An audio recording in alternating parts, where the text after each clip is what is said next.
ছেলেগুলো আরো কাছে আসে। কি কি হলো, কথা বলতে পারছিস না? ভূতে ধরেছে নাকি? বলে হে হে করে হাসে। হাসির শব্দগুলো আফসানার কানে ঢুকে কেমন বিস্মৃত হয়ে যায়। মুক্তা আর শেফালি আবার টান দেয়, আফসানা চল প্লিজ।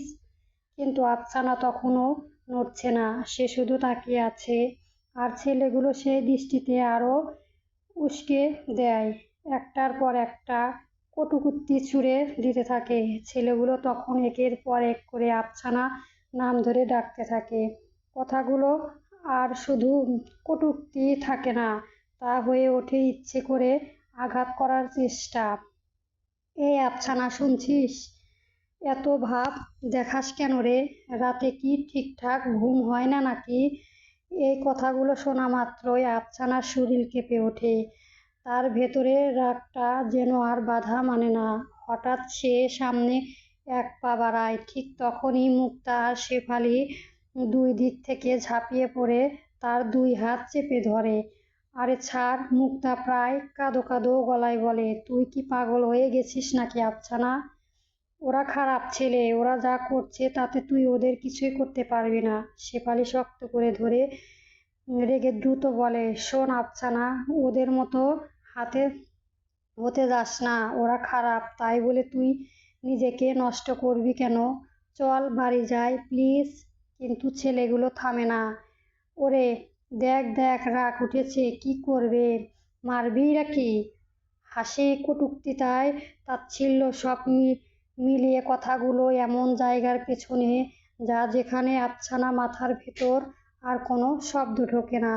তার চোখে দুটো আরো বড় হয়ে যায়, নিশ্চল, অস্বাভাবিক। মুক্তা আর শেফালি বুঝতে পারে এরাই গোটা, আর সাধারণ রাগ নয়। আফসানা, শেফালির গলা কাঁপে। পরক্ষণে আফসানা হঠাৎ এক ঝাঁকুনিতে দুই হাত ছিটে দেয়। মুক্তা আর শেফালি ছিটকে গিয়ে রাস্তার পাশে সরে পড়ে। দুইজন অবাক হয়ে তাকিয়ে থাকে। এত শক্তি! মুক্তার মুখ দিয়ে অজান্তেই বেরিয়ে আসে। আফসানা সোজা হয়ে দাঁড়ায়। তার কাঁধে শক্ত শরীর টান টান, মুখ দিয়ে অদ্ভুত এক ধরনের গো গো আওয়াজ বের হতে থাকে, যেন সে নিজের ভেতর নেই। চোখ দুটো বড় ফাঁকা, ভয়ঙ্কর। সে ধীরে ধীরে ছেলেগুলোর দিকে এগিয়ে যেতে থাকে। হাঁটার ভঙ্গি আর আগের মতো নয়, কিছুটা বেঁকে, কিছুটা টানা। ছেলেগুলো হাসি এবার একটু থেমে যায়। তারা একে অপরের দিকে তাকায়, আর দূরে দাঁড়িয়ে থাকা মুক্তা আর শেফালি বুকের ভেতর একটাই চিন্তা ঘুরপাক খায়। এটা আর শুধু রাগ নয়, কিছু একটা খুব ভুল হতে যাচ্ছে। আফসানা গিয়ে ছেলেগুলোর সামনে থেমে দাঁড়ায়। তার চোখে তখনও কোনো ভয় নেই, শুধু অচেনা এক শূন্যতা। একটা ছেলে ঠোঁট বাঁকিয়ে হেসে বলে, আজ তোর সব রাগ দেখে দেখে ছাড়বো, দেখি কত রাগ। আরেকজন উত্তেজিত হয়ে বলে, এই তোরা দাঁড়িয়ে আছিস কেন? ধর ওকে। কথা শেষ হতেই দুজন ছেলে একসাথে ঝাঁপিয়ে পড়ে। একজন ডান হাতে হাত আর একজন বাম হাত চেপে ধরে আফসানাকে। এই ছাড়! মুক্তা দূর থেকে চিৎকার করে ওঠে। শেফালি গলা আটকে আসে, সে কিছু বলতে পারে না। তৃতীয় ছেলেটা এগিয়ে আসে, হাত বাড়াতে যায়। আফসানা ঠিক সেই মুহূর্তেই আফসানার শরীর হঠাৎ টান টান হয়ে ওঠে। তার চোখ আরো বড় হয়ে যায়, মুখ দিয়ে সেই অদ্ভুত গো গো শব্দটা জোরালো হয়ে ওঠে। এক সেকেন্ডের ভেতর সে দুই হাতে দুই ছেলেকে এমন জোরে ধাক্কা দেয় যেন তার ভেতরে কোনো মানুষের শক্তি নেই, কোনো অজানা কিছু আসে। আ আ আ দুজনেই ছিটকে গিয়ে অনেকটা দূরে আছড়ে পড়ে। মাটিতে গড়তে গড়তে থেমে যায়। একজন বুকে চেপে ধরে কাঁদায়, আরেকজন উঠে বসার চেষ্টা করেও আবার পড়ে যায়। উঠতে পারছি না, কারো কণ্ঠ কাঁপে। এই দৃশ্য দেখে তৃতীয় ছেলেটার মুখ ফ্যাকাশে হয়ে যায়। সে ধীরে ধীরে পেছনে সরে যেতে থাকে। না না না, বিড়বিড় করে বাকি দুজন, যারা একটু দূরে ছিল। ভয়ে আর কিছু না ভেবে দৌড়ে পালিয়ে যায়। রাস্তার চারপাশ হঠাৎ নিস্তব্ধ হয়ে পড়ে।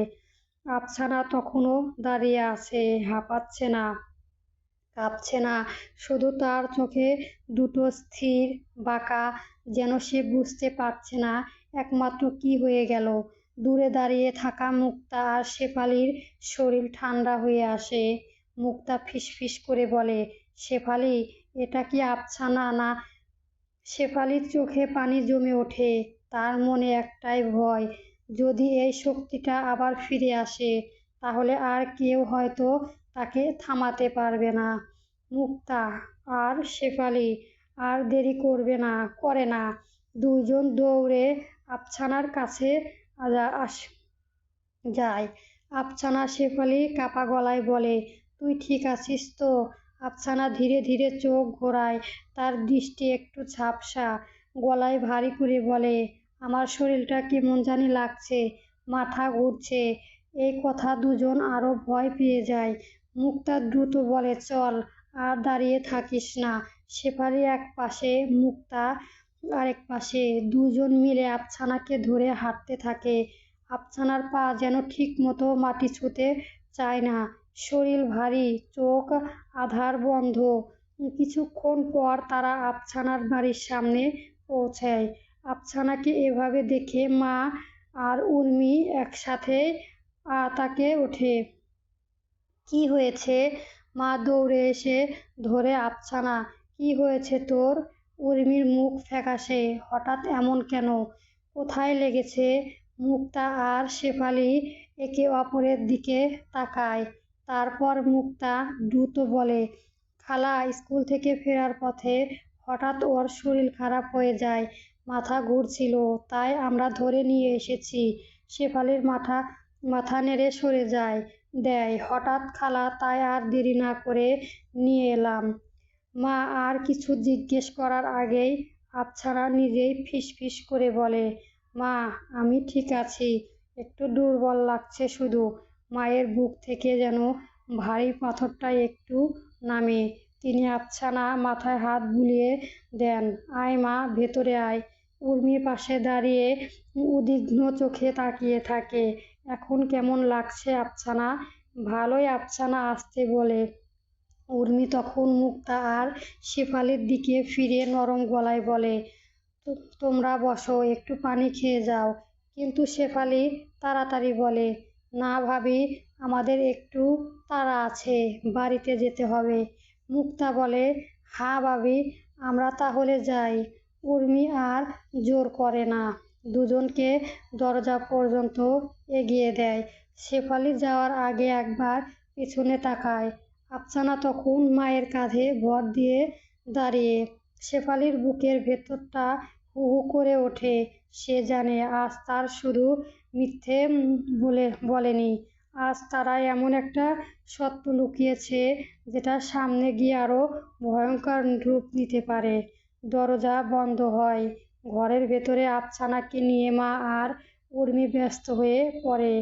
কোথায় গিয়েছিলি? শরীর খারাপ লাগছিল কেন? মায়ের প্রশ্নর পর প্রশ্ন। উর্মি বলে, মাথা ঘুরাচ্ছিল মানে কি? কিছু শুকাচ্ছিল নাকি? আফসানা ধীরে মাথায় নাড়ায়, না মা, কিছু না, আমাকে নিয়ে তোমরা এত চিন্তা করো না, একটু দুর্বল লাগছিল, এইটুকুই। তার কণ্ঠ শান্ত, চোখেও অস্বাভাবিক কিছু নেই।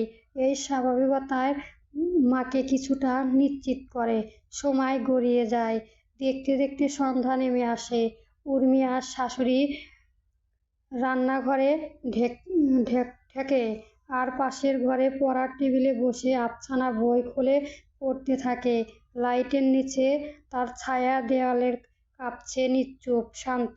হঠাৎ রান্নার মাঝখানে উর্মি মনে পড়ে, লবণটা আনা হয়নি। আম্মা, আমি পাশের ঘর থেকে লবণ নিয়ে আসছি বলেই সে রান্নাঘর থেকে বের হয়।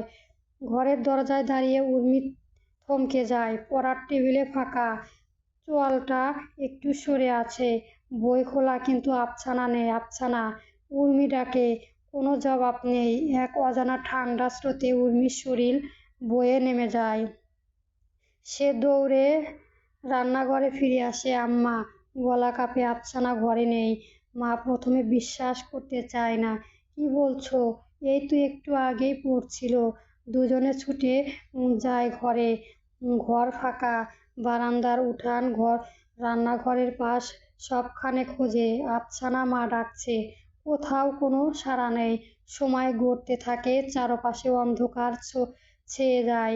ঘড়িতে রাত 8টা 9টা পড়া।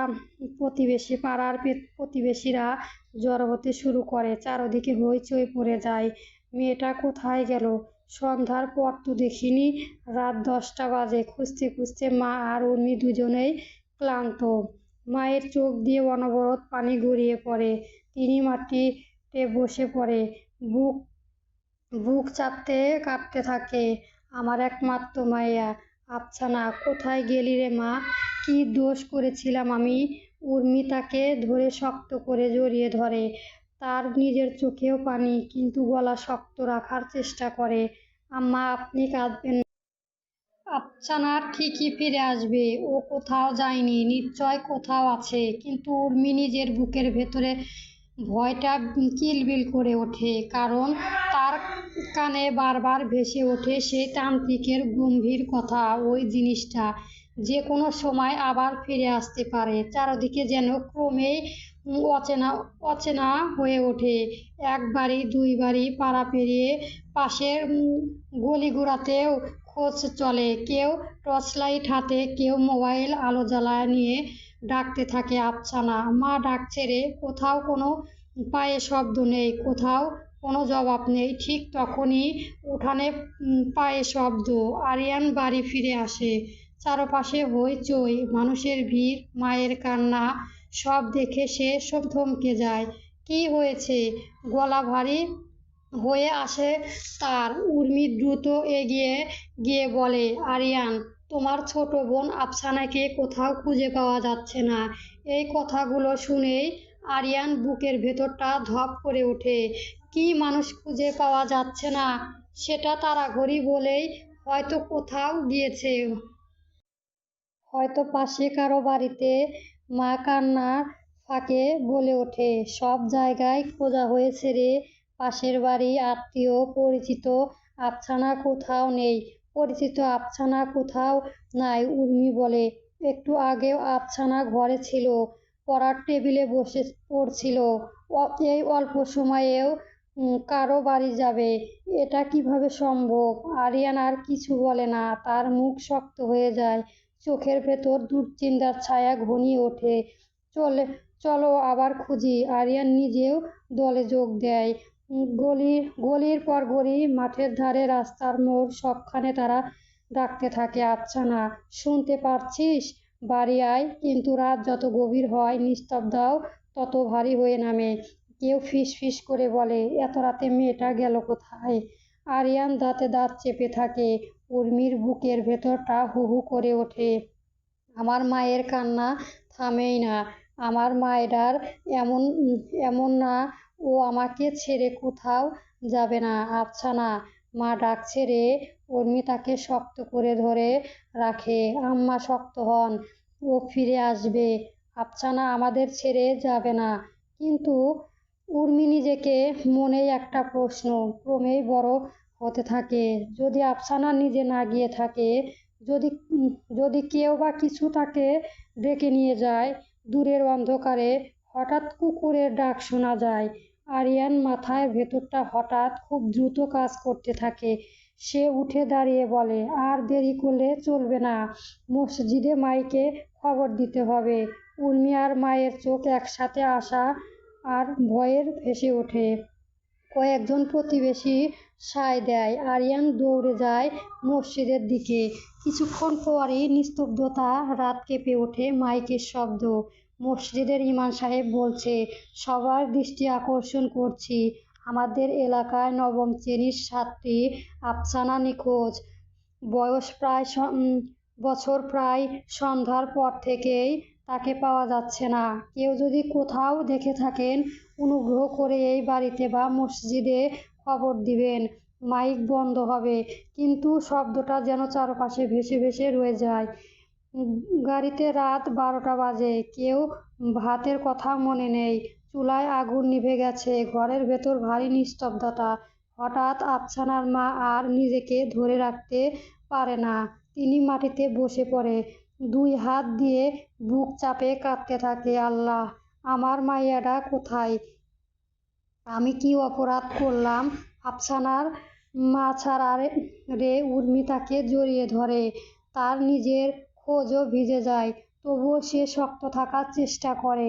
একপাশে আরিয়ান চুপচাপ বসে আছে, মাথা নিচুপ, চোখ দুটো ফাঁকা, যেন কোনো ভয়ঙ্কর হিসেব মিলতে চেষ্টা করছে। হঠাৎ সে ধীরে ধীরে উর্মির দিকে তাকায়। উর্মি, একটা কথা জিজ্ঞেস করি? উর্মি চমকে ওঠে। কি? আরিয়ান গলা নামিয়ে বলে, আফসানা তো তোমার সঙ্গে খুব ফ্রি ছিল, সব কথা তোমাকেই বলতো। ও কি কখনো কোনো ছেলের কথা বলেছে? কাউকে পছন্দ করা কিংবা কারো সঙ্গে কোনো সম্পর্ক? এই প্রশ্নটা উর্মির বুকের ভেতর কেঁপে ওঠে। সে সঙ্গে সঙ্গে মাথা নাড়ায়। না আরিয়ান, আফসানা এমন মেয়ে না। ও কখনো কাউকে ভালোবাসেনি। কোনো ছেলের সঙ্গেও ওর কোনো সম্পর্ক নেই, আমি নিশ্চিত। আরিয়ান কপাল আরও কুঁচকে যায়। সে ধীরে ধীরে বলে, তাহলে তাহলে আফসানা গেল কোথায়? ঘরের ভেতর আবার নিস্তব্ধতা নেমে আসে। মাইকের ঘোষণার পরও কোনো খবর দেয়নি। বাইরে কুকুরের ডাক শোনা যায়, দূরে কোথাও শিয়ালের ডাক ভেসে আসে। উর্মির বুকের ভেতরটা হঠাৎ কেঁপে ওঠে। তার মনে পড়ে সেই সন্ধ্যা, সেই অস্বাভাবিক শক্তি আর তান্ত্রিকের সতর্কবাণী। তার চোখ ধীরে ধীরে অন্ধকারের দিকে চলে যায়। যদি আফসানা কারো সঙ্গে না গিয়ে থাকে, তাহলে এই রাতে আফসানা কোথায় গেছে? উঠোনে দাঁড়িয়ে থাকে উর্মি, বুকের ভেতরটা অস্থির হয়ে ওঠে। পাশের বাড়ির দুই মহিলা চাপা গলায় কথা বলছে। এত রাত হয়ে গেল, মেয়েটার কোনো খোঁজ নাই। আল্লাহ না করুক কিছু হয়ে গেলে নাকি। ঘড়িতে তখন রাত 1টা বাজে। চারদিকে নিস্তব্ধতা, শুধু দূরে দূরে মানুষের খোঁজাখুঁজির আওয়াজ। আরিয়ান তখন বাড়িতে নেই, সে বাহিরে বেরিয়েছে, আফসানার নাম ধরে ডাকতে ডাকতে। উর্মি কিছু বলছিল, হঠাৎ তার চোখ চলে যায় আশেপাশের বাড়িটার ছাদের দিকে, ঠিক ঘরের ওপর বসানো পানির ট্যাঙ্কটার দিকে। এক মুহূর্তে শরীরটা হঠাৎ জমে যায়, মাথার ভেতর যেন ঠক করে কিছু আঘাত করে। পানির ট্যাঙ্কের ওপর একটা অবয়ব বসে আছে কেউ। উর্মির গা শিরশির করে ওঠে, হাত পা ঠান্ডা হয়ে যায়, মুখ দিয়ে অজান্তেই বেরিয়ে আসে, ইয়া আল্লাহ! পাশের বাড়ির এক মহিলা চমকে বলে, কি হয়েছে উর্মি? এইভাবে তাকায় আছো কেন? উর্মির গলা কাঁপতে থাকে। সে ধীরে ধীরে হাত তুলে ওই দিকটায় ইশারা করে। ওইখানে কে বসে আছে? দুই মহিলা একসাথে তাকায়। পরক্ষণেই দুইজনের মুখ ফ্যাকাশে হয়ে যায়। আরে বাবারে, সত্যি তো, ওইটা কে? উর্মির চোখ ট্যাঙ্কের ওপর থেকে সরে নেয়। তার মনে হচ্ছে আবাইটা স্থির, একদম নড়ছে না। মানুষের মতো, কিন্তু আবার ঠিক মানুষের মতোও না। মনে হচ্ছে পানির ট্যাঙ্কের উপর কেউ বসে আছে। উর্মি ফিসফিস করে বলে, কিন্তু এত রাতে কে? এই কথাটা শোনা মাত্রই ভেতরে ঘর থেকে আফসানার মা ছুটে বেরিয়ে আসে। কি হয়েছে? কি দেখছো তোমরা? উর্মি কিছু বলতে পারে না, শুধু কাপা হাতে ইশারা করে। মা চোখ তুলে তাকায়। পরেই সেকেন্ডের তার বুকের ভেতরটা কেঁপে ওঠে। আফসানা! গলাটা ভেঙে আসে। পানির ট্যাঙ্কের ওপর বসে থাকা অবাইটা তখন হালকা করে মাথা তোলে। চাঁদের আলোয় স্পষ্ট হয়ে ওঠে সেই পরিচিত লম্বা চুল, নিচে ঝুলে থাকা হাত দুটা, আর সেই শূন্য ফাঁকা চোখ, যেন অনেক দূর থেকে কিছু ডাক শুনছে, কিন্তু সাড়া দিতে পারছে না। চলবে আরও ভয়ানক গল্প পেতে সাবস্ক্রাইব করবেন।